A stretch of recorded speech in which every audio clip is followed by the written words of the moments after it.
Je suis Isabelle Monniot, j'ai 38 ans, j'ai 3 enfants. J'habite à Sainte-Florine dans la Haute-Loire et je dirige une société qui travaille les matériaux composites, notamment dans l'aéronautique, qui dépend d'un groupe d'entreprises d'Issoire, d'Orex Composite et d'Issoire Aviation. Je m'appelle Michael Randouin, j'ai 31 ans, je suis agriculteur dans l'Allier, avec principalement des céréales et donc un petit troupeau de vaches allaitantes charolaises et en construction de poulailler label qui devrait être mise en route pour fin 2011.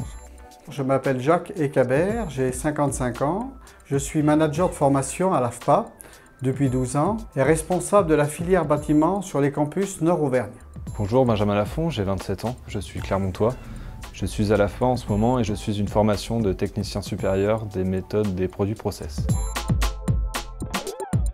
Je dirige ma société. Actuellement, on a 70 personnes, donc je m'occupe évidemment de tout ce qui est stratégique, pérennisation de l'emploi, développement de l'entreprise. Je m'occupe également de la commercialisation des avions qu'on fabrique, qui sont les premiers avions au monde tout carbone certifiés, qui ont pour vocation de faire notamment de la formation de pilotes privés. On a une problématique qui est liée au recrutement de personnel qualifié.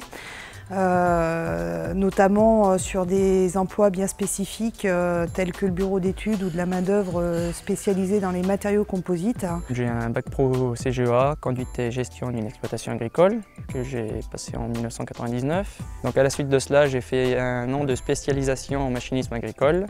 Et donc après, j'ai été salarié agricole pendant 10 ans. Quand on est jeune agriculteur, la principale difficulté, c'est de trouver du foncier pour s'installer.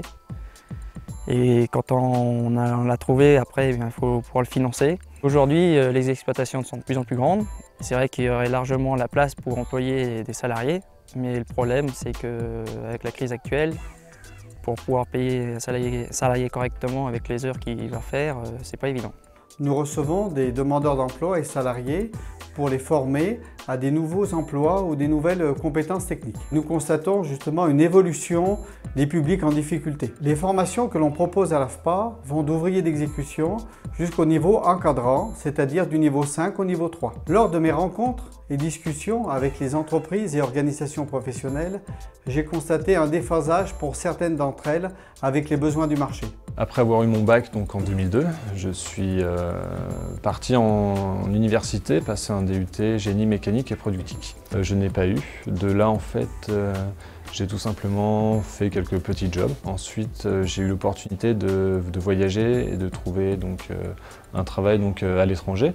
À mon retour en France, j'ai essayé de refaire une formation en maintenance industrielle.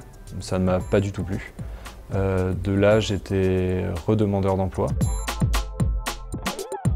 J'aurais aimé savoir en quoi Graines d'Emploi pourra nous aider à pérenniser et à développer l'industrie en Auvergne. Dans le cadre de Graines d'Emploi, quelle place à l'agriculture dans les emplois d'avenir? J'aimerais connaître quelles sont les solutions que l'on peut apporter pour les mutations économiques et les incidences sociales de manière préventive et définitive.